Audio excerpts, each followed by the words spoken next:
Okay, thanks for coming, everybody, to it's a long title, Technology, Innovation, Computer Science, and More, a VC panel. I'm Dick Costolo. I'm the COO at Twitter, but I'm not why you're here. These guys are why you're here. With me are, I'm going to do the introductions so that we don't do the whole 10-minute introduction apiece, and then it's 2 minutes left. So I'm going to do the introductions for them, and then dive right into questions, and then leave you guys a bunch of time for questions. So we have Albert Wenger from Union Square Ventures, Chris Dixon, tall guy with the glasses, from Hunch, Dave McClure from, do we still say we're from 500 Hats, Dave? Yes? All right. Brad Feld from Foundry Group, and Paul Graham from Y Combinator. Okay? Thanks, guys. So these guys are all, I would say, you're technologically based VCs. You've all coded at some point in your life, correct? Fair enough? Good. So the first question then is, right off the bat, I want to ask you guys is, would you invest in a startup with non-technical founders, and why and how is technology so important to your investments? Most importantly, would you invest in a startup with non-technological founders? It's not that hard a question. Yes. You mean only non-technical founders? Yeah. Yes, we would, and we have. And in fact, the guy we invested in is back there, Harj Tagar, who now works for Y Combinator. But what we care most about is how sort of determined and formidable the founders are, right? There's some people who are just going to cut a swath through the world getting what they want, and we want to invest in them. So we would invest in a startup founded by non-hackers if they were that sort of people. However, if they had any brains, they would realize that they needed some hackers to make a product, right? And so if they're the kind of people who get what they need in life, then they probably ought to have a line on some hackers by the time we see them, right? Because you're going to need hackers. So if you're smart and determined, you're probably already going to have them. You're going to have talked somebody into being your hackers. So we would invest in people who weren't technical, but it's a bad sign if they don't have some hackers pretty nearby, right?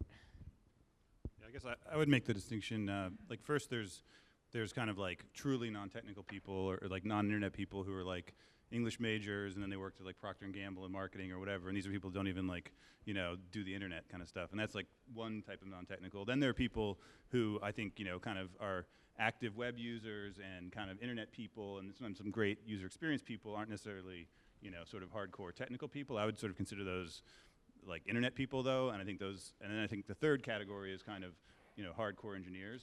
I would sort of say it also depends so much on the startup, the type of stuff that I think most people here invest in. The best teams probably have a really strong technical person and a really strong product person. The product person might not actually be like, like whatever, like writing Python or whatever, but they kind of get the whole thing and this and that. I think there are some, there's one company I invested in called Gerson Lehrman Group, which was just sort of I would call it sort of business model innovation in Wall Street. And these guys knew Wall Street and this and that, and they didn't really need to have, it wasn't really a technology innovation as much as a business model. So I think it kind of just depends. And okay, let me push on this a little bit with Brad and Albert. A couple of MBAs come into your office. They're non-technical MBAs, and they've got a business plan around a digital media startup. How do you feel about that as opposed to some very product-focused tech folks coming in? So we've actually, I think, passed on a number of opportunities over the last 18 to 24 months that we're sort of the form. Team comes in, it's 4 or 5 people. They have a very aggressive plan, but they have no line of code written, and they're looking to raise $6 or $7 million. And that makes us extremely nervous. And those were very capable teams from the business side, and both of those, the specific deals I'm thinking of, both got funded by other VCs. But we didn't think that with that kind of starting configuration, that they would have the DNA where technology would really matter to the organization, and technology would get built in a way to support the business, and there would be a product. And we feel that for a lot of the successful businesses on the web, a lot of the leverage in the business comes from the technology working. And so for us, having that sense that the technology will work and will provide the leverage in the business is pretty critical. No. I knew you were going to help me out. Yeah, I mean, I think the answer is you wouldn't invest in a team generally that doesn't have some geek talent on it. But I think the missing part of the question is a lot of what we're investing in is consumer internet, and I think there's a really significant underemphasis on user experience and design. And sometimes when you say product, that is that person, but a lot of times when people say products, it's just a smart person who uses the web, and that doesn't mean that they understand user experience and really get that part of it, and that's really essential for most of the consumer and small business internet services we're building. Even beyond that, I think distribution is super fucking important, and people don't understand how to do that. And I'm not talking about traditional marketing, but people understand scalable distribution via search, via social platforms, not just viral loops, but any other type of affiliate models. And so understanding how to build product is great on the user experience side as well as the code, and then how to do distribution I think is really important. Can I add a few words to my no? Yes. Thank you. I'm a kind and gentle moderator. One of the things when I look back on sort of all the, and we're casting this as early stage investors, couple of founders, the best companies, the founders, whatever their skill sets are, whether it's one founder, two founder, three founders, each of the founders is completely and totally obsessed with the product. And so to Dave's point, whether they're focused on the distribution dynamics of the product, or they're actually the ones heads down building the product, or they're the person that is thinking about, market fit of the product and what the product's going to do, the product is the orientation. And that's very different than sort of the technical founder who shows up and doesn't care so much about the product, but wants to be a co-founder of a company that has a product. Yeah. And so in those combinations, when you're obsessed with the product, you almost always have to have, by definition, somebody on that founding team that's technical, because it's really hard to be obsessed with the product unless you're actually building stuff and doing stuff. The other thing I'd say to that is I have become completely allergic to the two MBAs that have outsourced the development to some consulting firm to help them get started, because if they haven't been able to figure out how to attract somebody that's going to live in the product at the beginning, it doesn't mean they can't use another firm to help them get things up and going early on, but one of those founders sort of obsessively living in the product. Okay, great. You mentioned something I want to jump right in on. You mentioned coming in and founders talking about market fit. You guys all somewhat invested different life cycles of the company. Paul in from very, very, very early. Brad and Albert, you guys will do B and C's as well as A and seed. When you guys think about investing, Mark Andreessen wrote a blog post, I think it's probably about 2 years ago now, where he talked about, do I look for market or the people or the product, right? And he had a specific point of view on that. Is there any specific one of those three that you guys say trumps the other two? The people. Markets, I think, when people say that they prefer markets over people, they're usually people like Mark Andreessen who have such fabulous deal flow that all the people they see are great. And so among these great people, they take the ones that are also in great markets, right? But unless you're in this weird situation, really the people are the part that you can't change, right? You could take great people and they could completely change their idea, at least at our stage, they frequently do. You can't change the people. So it's like with real estate, the one thing you can't change about real estate is the location, right? People is like that for a startup. So a wise person, when I used to write code a long time ago, said that the best way to make progress is to simplify the problem and, to reduce the dynamics and reduce the constraints, something like that. This was before object method programming and Ruby on Rails, so that's a whole different path. I have, and in our firm at Foundry Group, we've eliminated one of those three things, which is market, in that we only invest in things where we really understand the market and personally have huge affinity for the markets that the companies that we're investing in go after. So that allows us to not worry about the market dynamic with the entrepreneur on the front end because we can eliminate that. And it's, I think, another way for if you're an entrepreneur, a way to think about it is if you're able to participate in a market that you understand really well, that gets rid of one of the pieces of complexity. Or if you can match up with investors who understand the market really well that you're going after, that gets rid of one of the pieces of complexity. It tends to be a very high variable. So I think a lot of this has changed because the nature of the businesses has changed in many ways. So during the era where traditional enterprise software was built, I think there was a style of investing where people picked teams that were known they knew a particular market for enterprise software. They had a salesperson, they had a person who knew how to build something, they had a spec person. But on the consumer internet, what we find is one of the most powerful things that a company can have is engaged users. So it's already launched and has people using the service, and they're deeply engaged with the service, and there's a feedback loop that's working between the users and the people who are building the product. As a result, we've backed a number of startups that have people where if you looked at those people on paper anyhow, they certainly would not have gotten funding for a traditional enterprise startup ever under any any kind of set of circumstances. But they've turned out to be great founders for these kind of startups that are dealing with engaged users and dealing with products where the design and the feel of the product makes a big difference. I'm gonna just ask one more of my questions, and there's so many people in here. I'm gonna kind of go right to the wave after that, so we can get lots of time for questions from the audience. I think that's always a better approach in rooms that are this crowded. So my last question that I'll ask you guys, and Mr. Dr. McClure, I'll start with you since you're sitting there pensively, is, so we see the rise of open source and a general embrace of openness and almost a constant buzz in the embrace of openness. Actually, you're a perfect person for this question.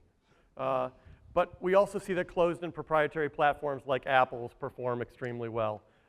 So purely from an investing perspective, how do you think about open versus proprietary? So I'll take the bait here. Channeling Steve Jobs, open is for losers.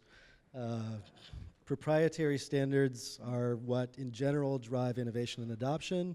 And proprietary drives adoption and innovation, and open standards lowers costs and widens the market. And there's definitely exceptions to those, but I think most people who have cool products and cool ideas want to preserve their advantage, want to establish sustainability.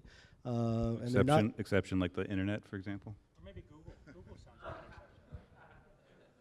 an exception. Yeah. HTTP and HTML being Yeah, but I mean that was after. So Twitter is basically ASMTP on a private basis. Do you think does it serve us well that Twitter is controlled by one company? No, we don't have a fucking choice. Sorry.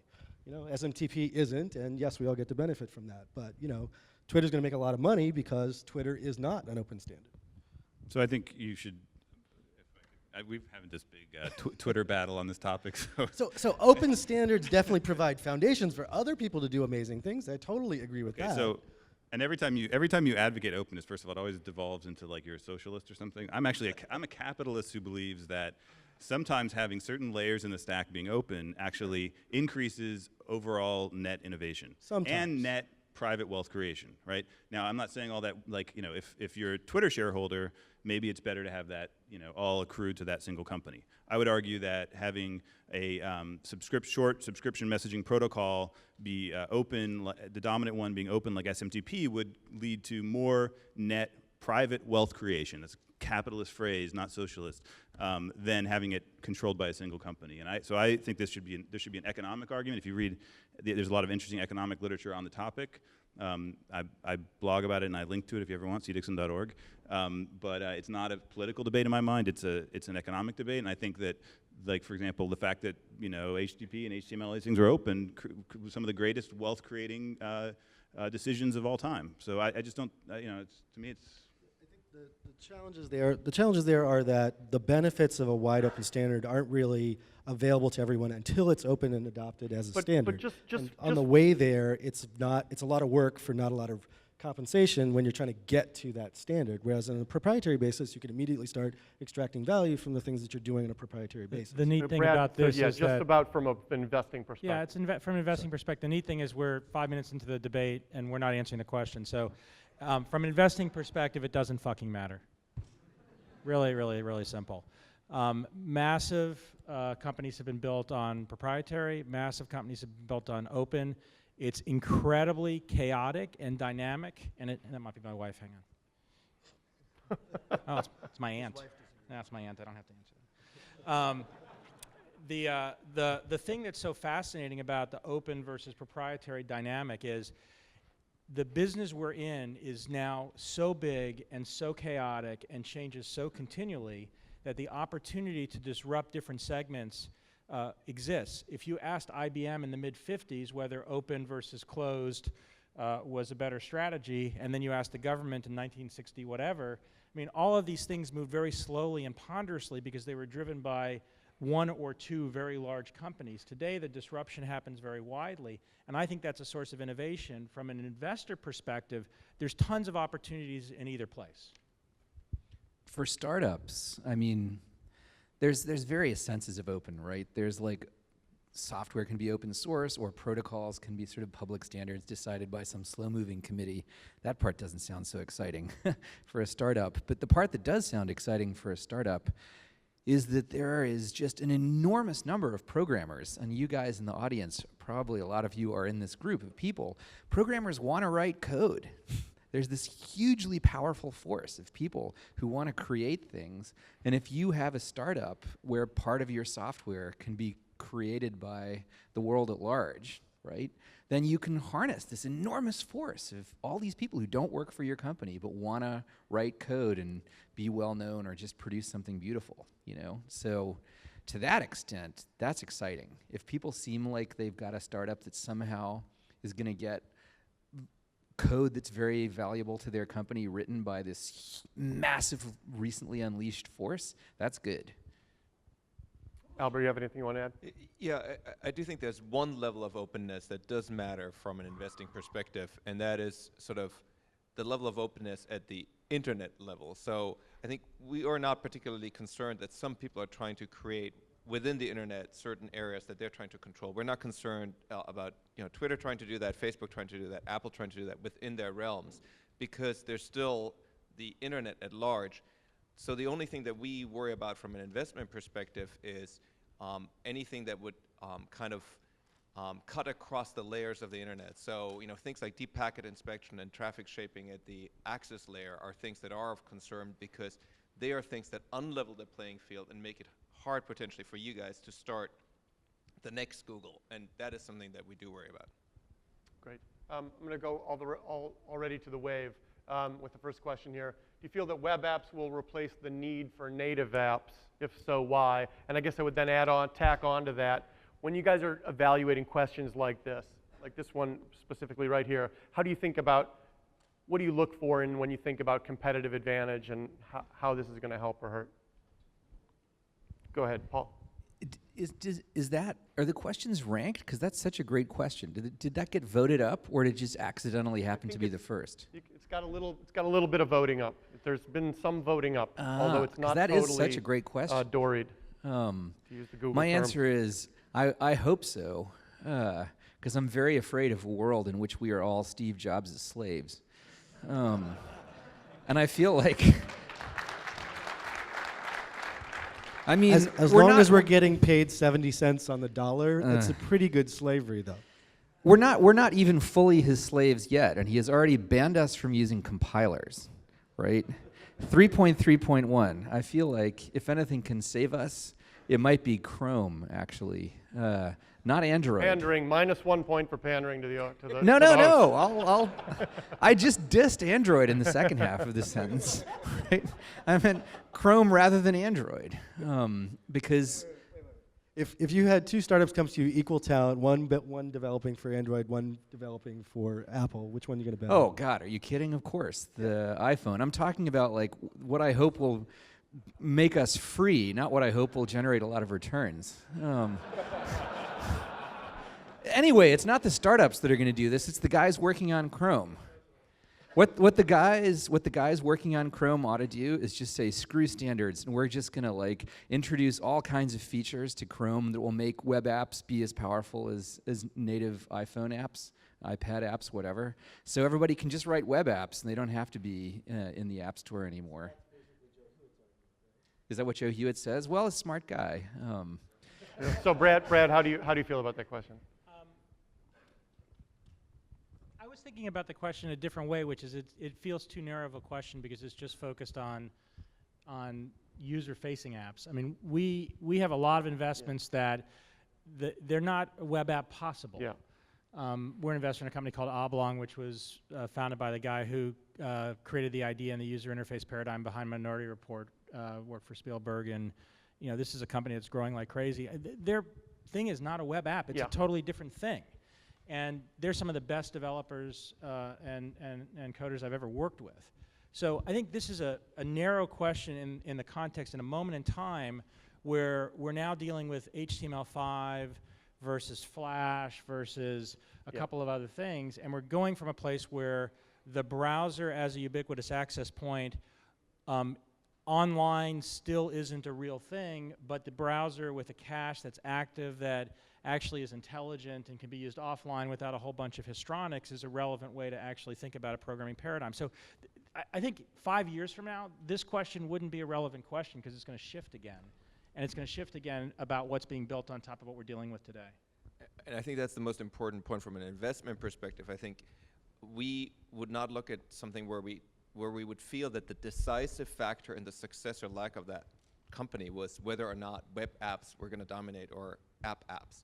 So I think things that approach things by saying we are going to succeed in area X because ours is a web app and the other guy's is a native app, probably not strong enough an argument. There has to be some other difference, more meaningful difference. And it just occurred to me that probably nobody in this audience thinks a native app means a thing that's installed on a Windows 7 desktop. Right. It just occurred to me because 5 years ago, that's probably what a native app would have meant to most of the people in an audience like this. So just a point, it'll shift again. Chris, I want to jump in front of you saying something here because I wanted to ask you a question on this point. Brad mentioned investing in Oblong, which is this kind of crazy out there user interface. That's all it really is a user interface, right? And you mentioned earlier investing in GLG, Gerson Lerman Group, which is really investing in a business model. So to this kind of, how do you think about X versus Y? When you're looking at deals like when you invested in Gerson Lerman Group, and for the people in this audience that are building something that's like totally out there, it's not an iPhone app, it's not a iPad app, but it's this new kind of thing. How do you think about, yes, I believe this will have sustainable competitive advantage, or yeah, I buy into that, right? When you're thinking about something like an Oblong or a Gerson Lerman Group. Wow, there's a bunch of questions in there. I'll narrow it down to how do you think about sustainable competitive advantage when you get pitched on something? So like you mean sort of building equity value that's defensible? I think like for example in the consumer internet you tend to see sort of equity value as it were either through a brand name, building a brand like a real consumer brand, network effects like Facebook has incredible network effects, Twitter has great network effects. But it can be network effects with users, or it can be what's called complementary network effects, which is with third-party developers. So obviously Microsoft sort of built an incredible sustainable competitive advantage that way. Or it can be pure technology, which is less frequent these days in sort of the web app world. My last company was in computer security. They tends to have some areas like that. There tends to be actual sort of technology advantage. I mean, of course, anything you do as a startup, a big company can copy. It's just a question of, if it takes them 20 months and they have some strategic reason to get to want to have it built faster. I think there was another question. Well, anyways, does that kind of get to what you're asking? Yeah, sure. I think a lot of times like we're too focused on like what's the technology du jour and what's kind of like cool and everything, and not so much just on basic distribution and monetization. So as an investor, the things that I'm thinking about right now is what platforms get me access to 100 million users or more and have decent monetization, right? And so either on the distribution basis or on the monetization basis, I would say Facebook, Twitter, native search on Google, paid search on Google, YouTube, which most people don't think about as a distribution platform, Apple, maybe Android in the future, and then potentially I think Gmail is actually interesting for SMB platforms. So like when you start to think about like I'm in control of building a great product. As an engineer, I know I can build a great product. If I'm customer focused, I can make sure people actually like it. Then the biggest challenge is how do I get out to a bunch of users? And so figuring out scalable distribution channels, whether they're paid or free, is generally not something that engineers know how to do unless they've actually been in a company where that's been part of the ethos. So I know you probably know how to build a product. If you have a good designer or user experience person on staff, you might actually get the user to understand that you've got a good product, but then you got to get out to 100,000 people. And I don't think we pay enough attention to how do we do the distribution plays. This has been, the question up here that's been voted up a lot is a simple one. What is your favorite kind of investment? Why don't we just start with Albert and go down the line. One that makes money? No. Yeah, which leads then to the second part of that question, which is what are the kinds of returns you expect to see or you hope to see on your investment? I actually did want to, sorry, come back to this question, because I really think that this question of what is sustainable competitive advantage is a much more interesting one, because I do think that there was a longer technology cycle for some time where there was, real technology differentiation mattered a lot, and it's not clear that that's how significant that's going to be in the future. So one that wasn't mentioned, and I think it's very important to mention, is data. So, you could come up with a much better, quote unquote, algorithm than Google, but it wouldn't help you very much because you wouldn't have access to the search volume and the historic search data. So we think a lot about data assets as being one of the few things that's actually defensible. I've recently, for some reason, sometimes startups come in bunches. I've seen a whole bunch of startups that are all in the, we're going to monitor your cloud infrastructure or your servers in the cloud. And they all have roughly the same feature set. So when you think about how they compete with each other, the only thing that really matters is who gets the most servers quickly and does the best job with that data. That's going to be virtually impossible for anybody who starts later to replicate. Sorry, I didn't answer the other question. But Answer you can, the other you question. Can No. I've passed the microphone. So as a firm, Foundry Group invests in a handful of very broad horizontal themes. So I don't have a favorite amongst those, but I'll describe one so that you get sort of the sense of how I think about it, at least, is I have a long-standing premise that if you go forward 20 years, the way that we interact with computing and computer devices and software will be radically different than we do today. And just this conference is an example. If you think about how you interacted with computing and data and software 20 years ago versus how you're doing it in real time here, it's completely different. I think the idea that people have laptops in their laps that are connected and they're looking up at a screen with stuff like this in this kind of interaction paradigm is not how it's going to be 20 years from now. And in 40 years, I think hopefully the machines will be friendly to us.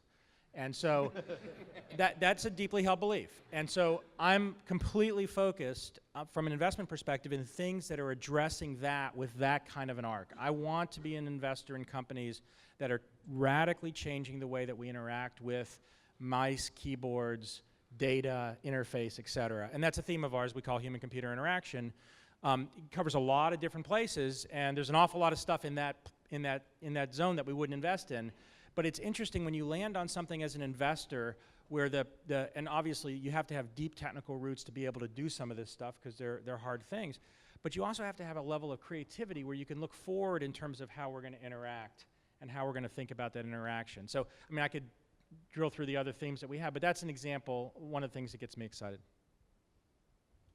I mean, I think there's different dynamics for large VC versus small VC. Large VC, let's say that's $250 million in greater under management. I'm still small VC. How much?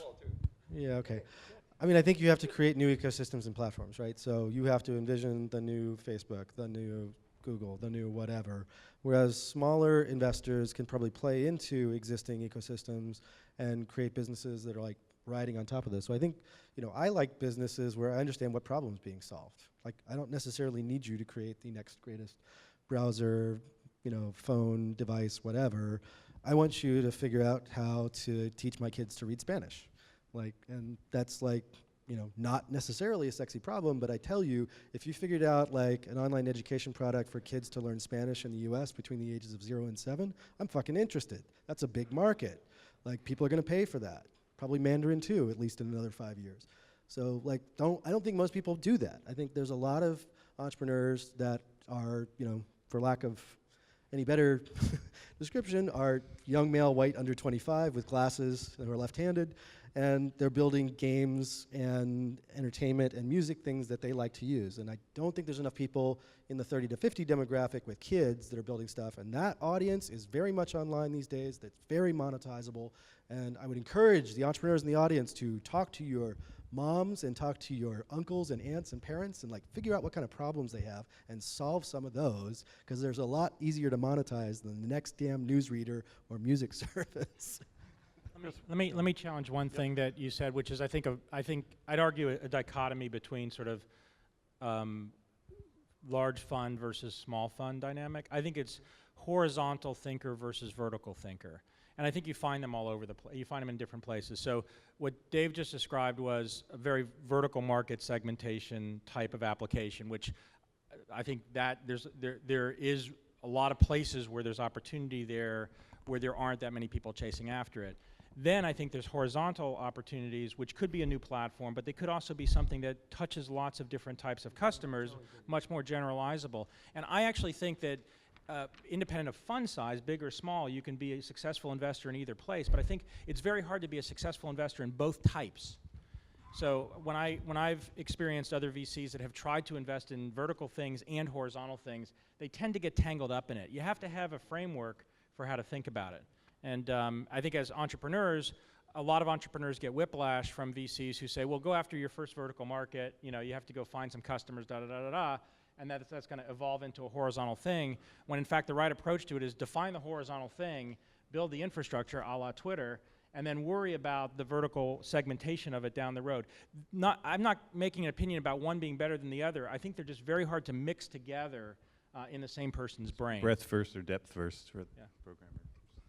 So Chris, what are the things you look at that you say this is really super appealing to me? Yeah, so I mean, so I do investing on the side, and I'm full time working on a startup, and I had a previous startup. You don't have to apologize for investing. So I just want to say that It's okay to be a VC. so I've really. I've It's pitched okay. many VCs, and I think I sit there in these meetings, and most of them are sort of saying, okay, like my last company was called Site Advisor, an internet security company, and they're like, okay, let me analyze I don't know anything about consumer security right now, but let me go and learn about it and try to predict the future and decide whether your idea is good. And I just think that method is a really bad method for investing. I mean, I think, this is what's called sort of thesis-driven investing. I think it's possible to do well if you're very focused, like I think the Union Square team and I think Brad is.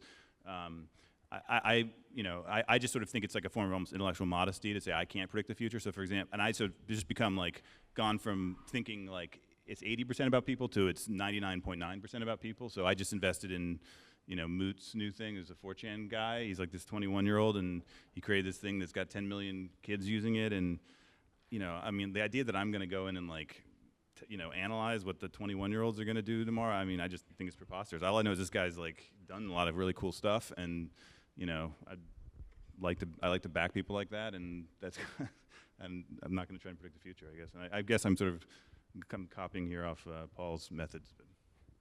I had a long time to think about the answer to this question, sitting on the end here. So I went through various answers, actually, for what my favorite kind of investment was, but I decided in the end it's the company, the idea that's just on the right side of crazy. Because just as with scientific ideas, the very best, the most exciting scientific papers are the kind that draw some actually this is true for mathematical proofs too, that end up with some conclusion that makes you say, really? That's true, right? And the most exciting sort of startups to work on, and possibly also the highest returning ones, are the ones that have ideas that are so out there they just really seem dubious when you first start. So I remember Airbnb, for example. When they first came to us, I said, really? People want to like stay on one another's sofas and stuff?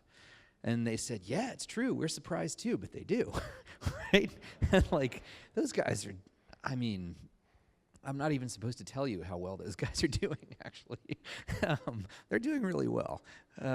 So I love that kind of thing. And it would be great if that turned out to be the kind of startup that had the highest returns too, because then my selfish desires and my responsibility to our investors would line up. One word that we think about a lot when we think about what are our favorite startups is the word native, which is, if you take certain enterprise systems, for example, people are saying, well, I'm going to do the same thing that enterprise company XY is doing. I'm going to do it on the web, and I'm going to make it 20% cheaper or 20% faster. And that's not native to the web.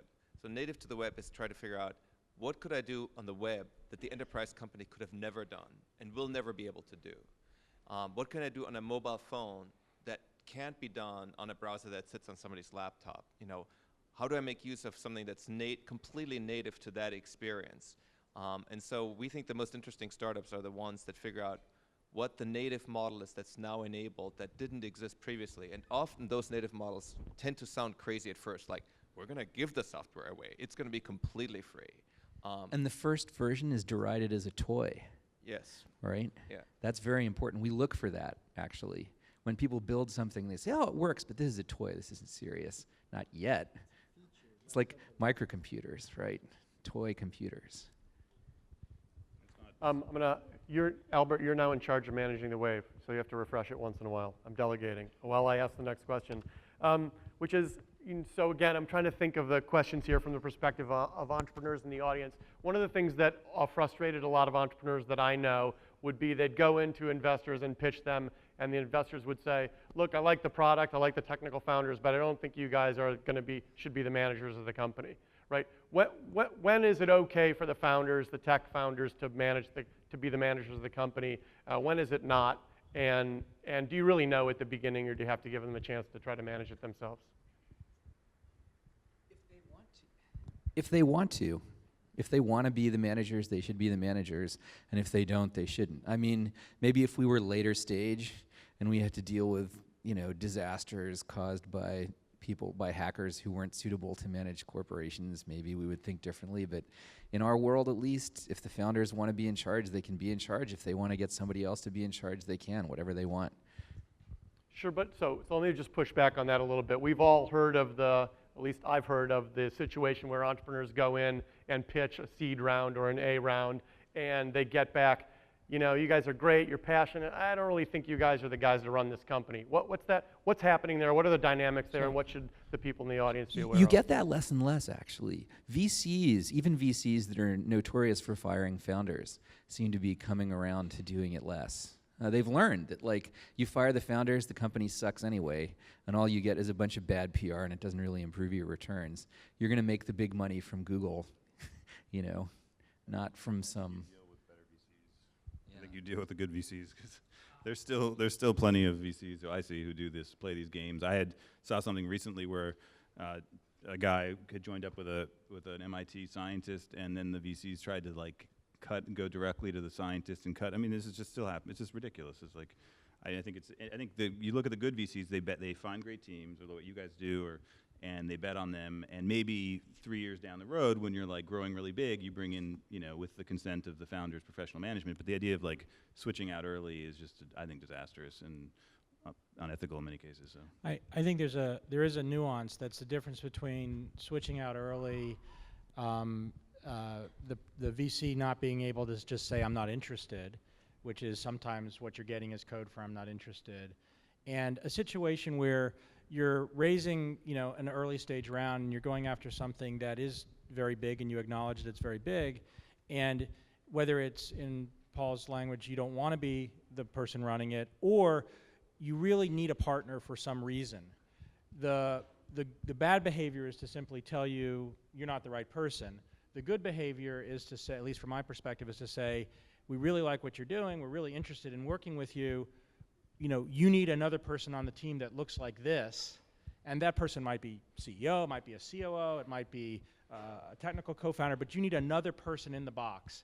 And we're going to help you not by pushing our guy or gal on you, but by here's some people that we know, and that's what becomes interesting to us, and you help us find that. And I've been through this a handful of times with seed stage companies. NewsGator, which I'm an investor in, is one. The co-founder was, or the founder was CTO, or he was a CTO, and he thought he wanted to be a CEO, but he didn't know what being a CEO was.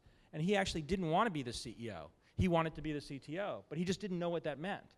And the VC saying, after you've made the investment, okay, now I need to bring my boy in, is really crappy. The VC saying before the investment, hey, I'm not sure you really know what you want to do here, Mr. First-Time Entrepreneur. Let's talk about it some more and go deeper. I think that's a constructive conversation. Okay. I think that there's intellectual honesty, which is important in the founders, and understanding what part of the company cycle you're driving and what you're qualified to do is important. So I'm not going to fire any founders. I'm generally not taking board seats, so I'm not doing that anyway. But it does piss me off when there's people who are running companies who are obviously not qualified to be doing the things that they're trying to do, and they're not honest with themselves about being the person to do it. So you could simplify it and say, there's three sort of basic stages that you roll through as a company, which is product, market, revenue. Can you build the product? Okay, great. That someone likes to use. How big is the market, or what market can you actually get to that you can, get distribution into? That may be a different role than the person who's building the product, and that person doesn't have to run the company, but you need to have them in the organization. And then at some point, you need to be scalably sustainable at some level. You can't keep raising money forever, unless you're Jeff Bezos.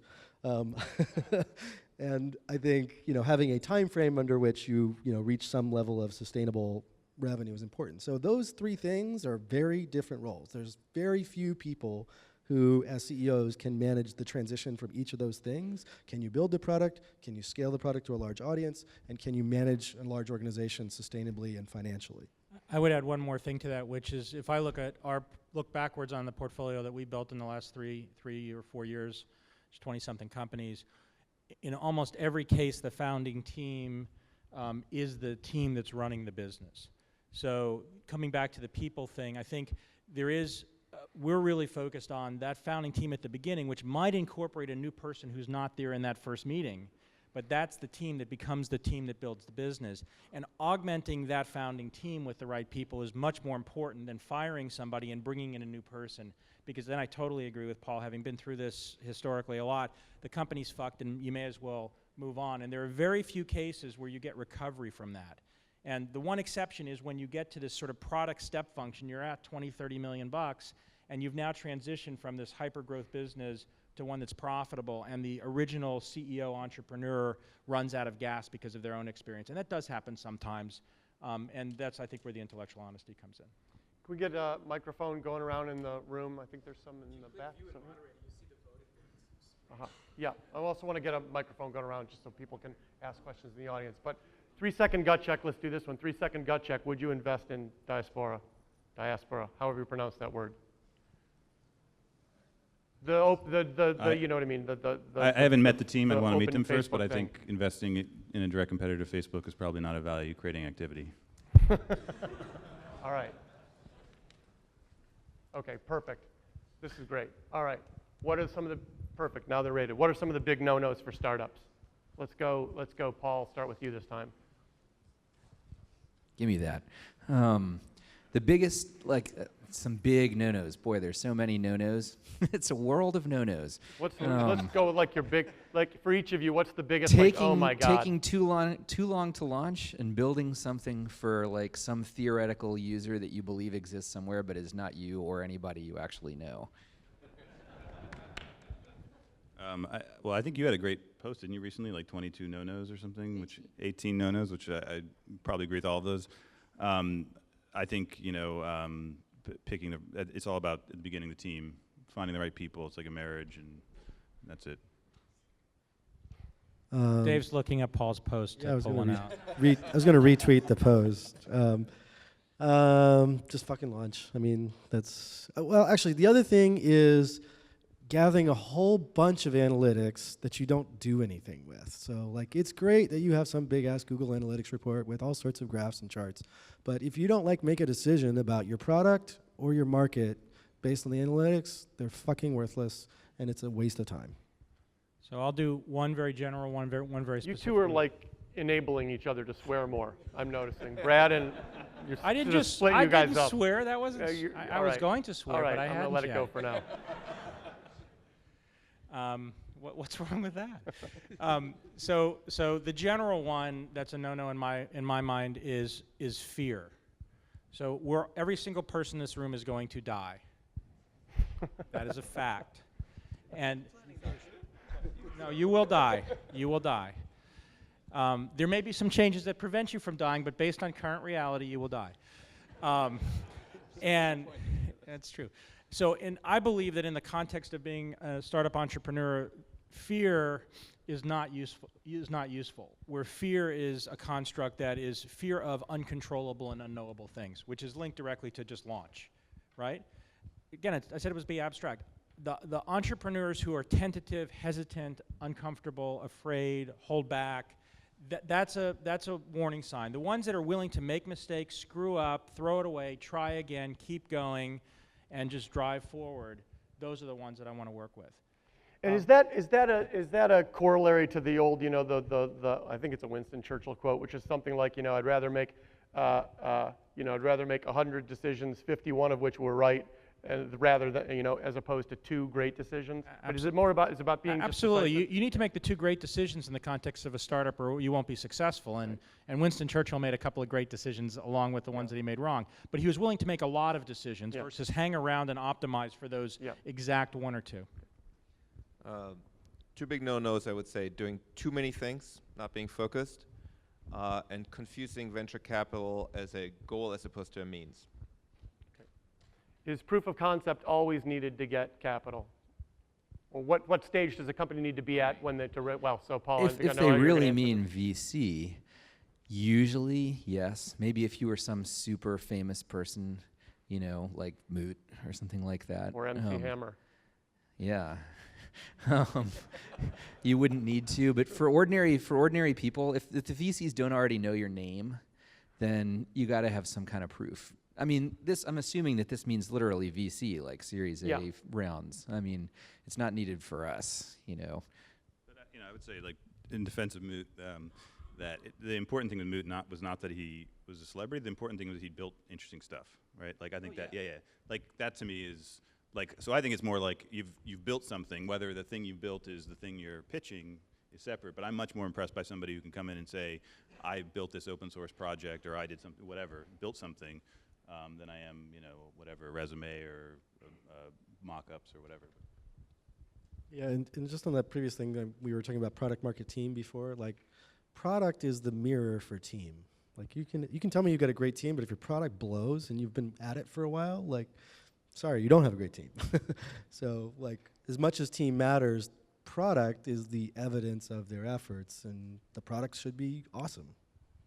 I think especially, you know, if you take a developer perspective to the question, as an investor, whether I'm doing a seed investment or a Series A investment, I think it's generally true, it's much more impressive to play with and react to the thing you've created than go through a PowerPoint presentation, right? And in fact, you know, I don't want to go through the PowerPoint presentation. I don't want you spending your time on that. I want you spending your time building something and getting it out there for people to play with. That's your PowerPoint presentation. And I remember pitching you FeedBurner, and on like slide 1, you were like, like, all right, we'll just put this slide. But at the same time, you can go a little long on product. I mean, like, it's great to show me product for 5, 10, 15 minutes, but after like 35 minutes, I kind of want to know, hey, do you have any kind of business model? Do you know, have you done any customer surveys on the product that you're showing me? Like, you know, so it's not the only thing. Nothing to add. Nothing to add. Okay, there was another, here it is. What's the largest social issue that the brightest minds should be working on tackling? And, you know, I think this is one you could probably talk about for 10 minutes or 20 minutes or so, but just if you had to pick one, what's a social issue that you think that people should be working on and using technology to solve? This will sound really boring, but I mean, if you figured out a way to like make electric power generation 1% more efficient, that would just improve people's lives enormously, right? These little mundane things are actually much bigger than, you know, curing one particular dramatic disease. So I would say, actually, odd as this seems, this is one big thing I look for: introducing market pricing to domains that didn't have it previously, right? I think at least in the IT space, probably education. I think there's a lot of opportunity there. I'm a big fan of using financial engineering to open up markets that previously didn't exist. So microfinance is one particularly amazing thing, but like mortgage markets, before mortgage markets existed, like that was, you know, a pretty cool piece of technology in its day. You know, I mean, the last like 10 years of like financial crisis aside, we are a better society as a result of mortgage. No, but I mean, it's easy to sort of pile onto that shit. And like, there are many, many, many, many people who could not buy homes 100 years ago because we didn't have the advent of financial markets and mortgage markets. And in other countries, not in the U.S., like where we don't have savings and other law and property rights, like that's really important to capital formation. So financial engineering is a technology that I think too many people don't pay attention to because it can move mountains. This room's full of very smart people. I think the best thing that everybody in this room could do is allocate a small portion of their energy to making the rest of society smarter. So back to education, if you look at sort of correlation between human progress and education, direct correlation, and I think if you look at our government and the government dynamics, if we could tell the government, stop messing around with stuff and just put all that money into education, make us smarter as a country, or whatever country you're from, that'll have huge impact. Making education free for everybody, which I think is possible with the internet. I'm going to combine a couple questions here. One I see up here and one I saw earlier. I'm going to interpret the third one up there. How do you guys value companies when they're pre-revenue, right? I think that's another question entrepreneurs have all the time. And then I think I'll combine that with, there was a question earlier that said, is there another, investing, are we in another bubble on the investing side? We're starting to see startups with crazy valuations again. And is this just going to constantly keep on happening? We're going to go up and down, up and down, up and down every other year? Or is it going to accelerate? Is it going to stabilize? How do you guys think about that? Right, and I'm asking it from a perspective of entrepreneurs in the audience who hear that, this question and answer thing got valued at $1 billion, and then they've got something that they think is a lot farther along, and they hear from a VC, I'll give you 1 on 2 pre, right? So how should they be thinking about that? Is it just supply demand? I would actually say, let me start with the bubble dynamics. And I've been investing since, I started investing in 1994 with my own money, so I've sort of been through a couple of cycles now. As an entrepreneur who's raising money, don't overvalue your imperfect market data to drive your thought process. If you're trying to create a really large business over a long period of time, you're going to go through whatever those dynamics are, and you want to create a situation where you're in a position where you have control over what's going on as quickly as you can.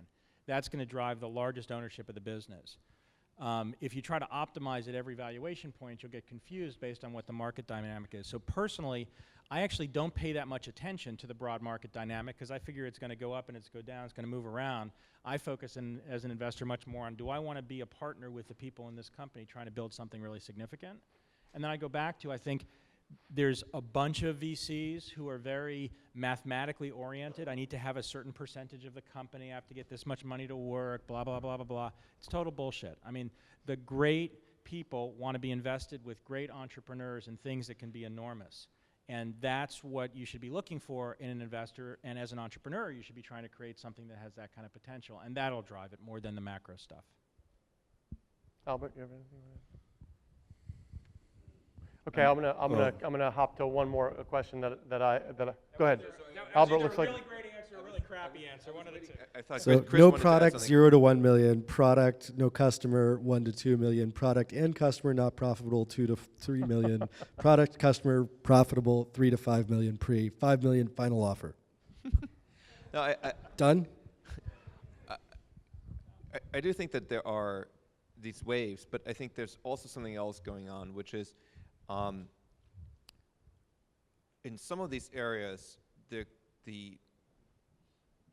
been almost a winner-take-all, but certainly a difference of 1 or 2 orders of magnitude in value between the leading company and the second company. And so if you think that you're investing in the leader, almost any price at which you invest will turn out to have been a good price.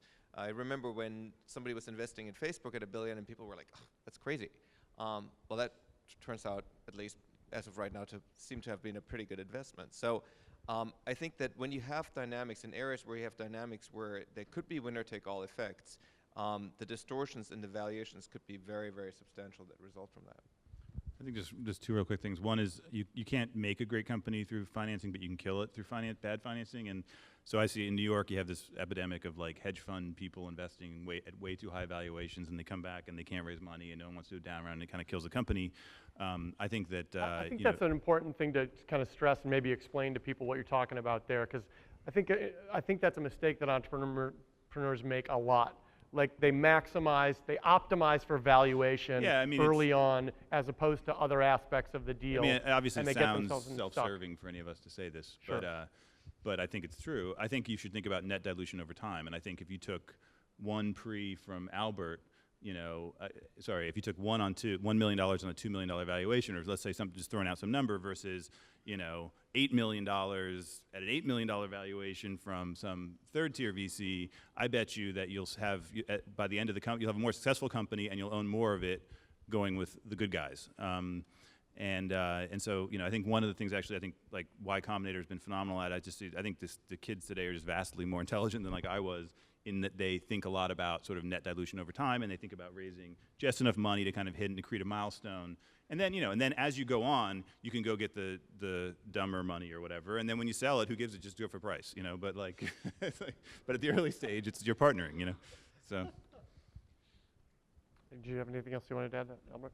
Are there any questions in the audience? Anyone? Yes, right up here up front. I'll repeat it. You mentioned creating education that would be free for everyone. That's a great social goal. Would you be willing to invest in something like that, or is it just a great social goal? So the question is, you mentioned free education for everyone is a great social goal, but would you really be willing to invest in that, or is it just a social goal? In a way, yes. Because if you think, how would free education for everyone work? It would probably be everyone educates one another, right? It doesn't mean like you have the existing people who teach for money and they do it for free. It would be more peer-to-peer. And so if you invest in websites where people communicate with one another, you are investing in that. And I hesitate to bring up this example because it is less true now. But when we first funded Reddit, it was pretty erudite. And people, it was sort of caricatured on that account. So if you invest in companies where people talk peer-to-peer, that is that. Also, certain services can be free to almost everybody, but still monetize some high-value transactions. I think our favorite example of that is Craigslist. And Craigslist is mostly free, and most of what takes place on Craigslist is free, but certain high-value transactions are monetized. And we would have loved to have been an investor in Craigslist. So if you can build the equivalent for education, it could make education free for almost everything, but there might be some small component that actually sustains the business. I think a version of open that I really do like is where you see an existing market that's really high pricing, like really painful, and you find somebody who's willing to charge a much lower amount and blow up that market. And basically it's close enough to a lot of things that feel like free and open to be that way. And so Skype in its day had done that. Albert and I are investors in a company called Twilio that I feel is doing that right now to telecom. And so any place you can find somebody like trying to extract really premium pricing but not delivering a lot of value, and you can cut them off at the knees by offering something at 10% or less of their pricing, like that's a really interesting and exciting business to go after. Other questions? Yes. How important is previous experience with the co-founders, and what do you guys look for? How important is previous experience with co-founders, and what do you look for in that experience? You mean previous experience with your co-founders, or do you mean previous experience among the co-founders? To us, not super important, but we're super early stage, so it might be different among actual VCs. I'm not sure the distinction between among and with in that context. So let me be more. No, but I can interpret it either way actually. If you're a first-time entrepreneur, your runtime of other life experiences with your co-founders, I value that a lot. If you're an experienced entrepreneur and you've done it before, I value it less. Because the problem, or one of the challenges that I've run into in the first-time entrepreneur cycle is that there's so many different things that you're getting stressed on that you haven't experienced before, that having some history together is, in whatever the context is, tends to be helpful. Once you've been through the cycle at least once as an entrepreneur and you're on your second or third company, it's still useful, but it tends to be not nearly as impactful. So that's why I just wanted to clarify kind of that a little. And for founders who have not worked together and who are first-time founders, something that is very, very, very important is the vesting of founder shares. I've seen all sorts of crazy things, including people leaving and going to an ashram. And you don't want to have to replace those shares with your own shares. Let me tell you something. If you guys start a startup with someone and one of your co-founders doesn't want vesting, they are going to bail. This is an almost invariable rule. Almost every time we have had someone, we always suggest have 4-year vesting with a 1-year cliff, especially the 1-year cliff, and practically every time there has been a group that ignored our advice, one of the guys left. And it was because this guy was thinking of leaving that he insisted on not having the cliff. So have a cliff or don't do it. I think one thing about investing for most of us here is we're probably investing before product market fit, not after. Chris wrote a great post about sort of the vast scarcity of investors before product market fit and the like feeding frenzy after market fit. And I think really the secret is trying to figure out like what other metrics than just revenue or uniques are you using to figure out like whether the company actually has value or the people have value.